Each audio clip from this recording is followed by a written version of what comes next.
बिस्मिल्लाहिर्रहमानिर्रहीम। नाज़रीन, पाकिस्तान समेत दुनिया भर में लाखों देखने और सुनने वालों को अशरफ जुल्फ़िकार का सलाम। नाज़रीन, इमरान खान साहब ने अपनी ज़िंदगी में बहुत सी तकारीर की हैं, लेकिन जो तकरीर उन्होंने कल की है अवाम से, वो इंतहाई ख़तरनाक तकरीर थी। उन्होंने आज से पहले कभी भी किसी ऑन ड्यूटी आर्मी चीफ़ का नाम अपनी तकरीर में नहीं लिया था, लेकिन कल बाकायदा तौर पर उन्होंने पाकिस्तान के मौजूदा आर्मी चीफ़ का नाम लिया।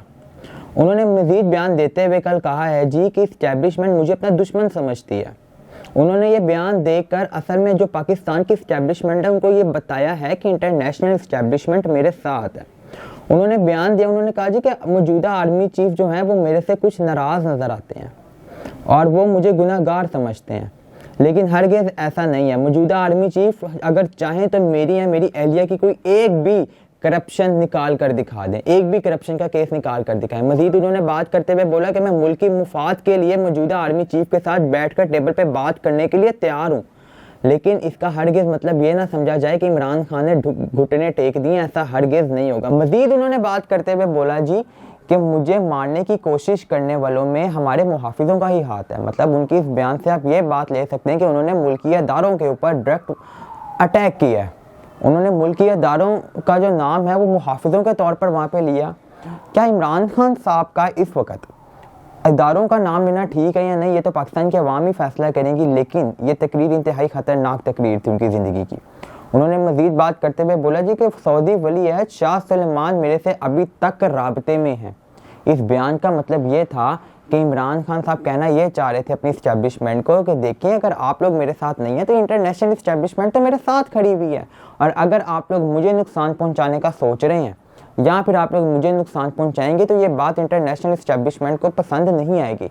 देखें, आप सऊदी वली अहद शाह सलमान को हल्का मत लें। वो ऐसा बंदा है जो किसी भी मुल्क की इकॉनमी को गिरी हुई इकॉनमी को उठाकर आसमान तक पहुंचा सकता है।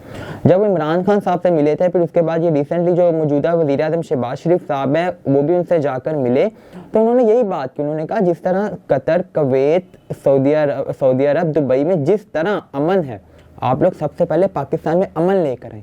जब आप लोग पाकिस्तान में अमन लेकर आएंगे उसके बाद हम लोग इन्वेस्टमेंट लेकर आएंगे पाकिस्तान में।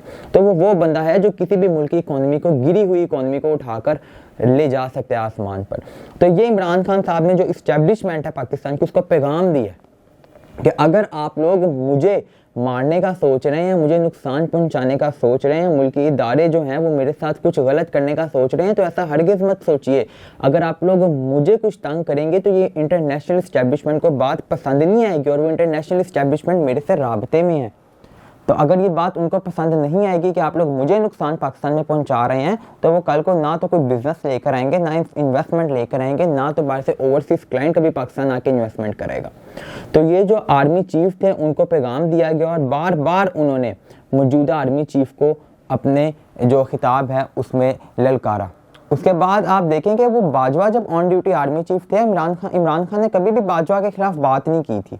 वो बाजवा से के बारे में बात करना पसंद ही नहीं करते थे, या फिर आप ये कह लें कि कुछ झिझक थी उनको एक आर्मी चीफ के ओहदे की। लेकिन उसके बाद जिस तरह इस्टेब्लिशमेंट और इदारों ने उनको नुकसान पहुंचाने की कोशिश की और नुकसान पहुंचाया है, इसमें ना सिर्फ इमरान खान साहब कहीं ना कहीं वो आर्मी चीफ के खिलाफ हुए हैं या आने वाले आर्मी चीफ कुछ ऐसा काम कर रहे हैं जो उनके हक में नहीं जा रहा है इमरान खान के, तो वो उनको दोबारा से ललकार रहे हैं। और पाकिस्तान की जो अवाम है वो भी है जो इदारों से खिंची खिंची नज़र आना शुरू हो गई है, उनको भी हकीकत समझ आ चुकी है।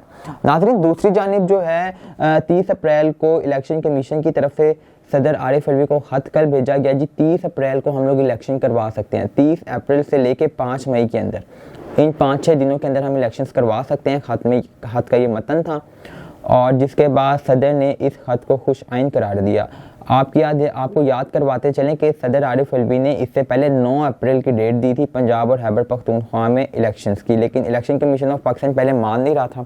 अब जब वो माने तो उन्होंने 30 अप्रैल की डेट दी है, और पीडीएम जो है वो ये सोच रही है कि हम लोग मिलकर इकट्ठे इलेक्शन लड़ें। अगर हम लोग अकेले इलेक्शन लड़ेंगे तो सारा फ़ायदा इमरान खान को हो जाएगा। इमरान खान हर दूसरे हल्के से सीट लेकर चला जाएगा। कोई बहुत सी गिनी चुनी सीटें रह जाएंगी गिनती की, ख्वाजा आसिफ जैसे बंदों की जो सीटें वो शायद गिनी चुनी निकाल लें। इसके अलावा पीडीएम अगर अलग अलग इलेक्शंस लड़ती हैं पीडीएम की जमातें, तो इसमें सारा फ़ायदा इमरान खान को हो जाएगा। तो वो सोच रहे हैं जी कि हम लोग इकट्ठे इलेक्शन लड़ें मिलकर तमाम जमातें। दूसरी जानिब जो सिंध के अहम عہدیداران ہیں اور رہنما ہیں پیپلز پارٹی کے، انہوں نے آصف علی زرداری کو پیغام دیا ہے۔ انہوں نے کہا جی کہ آپ لوگ بہتر یہ ہے کہ وفاقی حکومت بھی توڑ دیں اور سندھ کی حکومت کو بھی توڑ دیں، کیونکہ اگر آپ لوگ یہ حکومتیں نہیں توڑتے، اسمبلیاں نہیں توڑتے، تو عمران خان پہلے پنجاب اور خیبر پختونخوا میں آئے گا 2/3 اکثریت کے ساتھ، اس کے بعد وہ سندھ اور وفاق بھی ہم سے لے جائے گا۔ تو بہتر یہ ہے، اس وقت پہ ہم لوگ دھاندلی نہیں کر سکیں گے، پورے ملک میں ہم کہاں سنبھالیں گے لوگوں کے ووٹس کو۔ تو انہوں نے کہا جی کہ آپ لوگ ایک کام کریں، آپ لوگ پورے ملک میں ایک ہی دفعہ اسمبلیاں توڑیں اور الیکشنز کروا دیں۔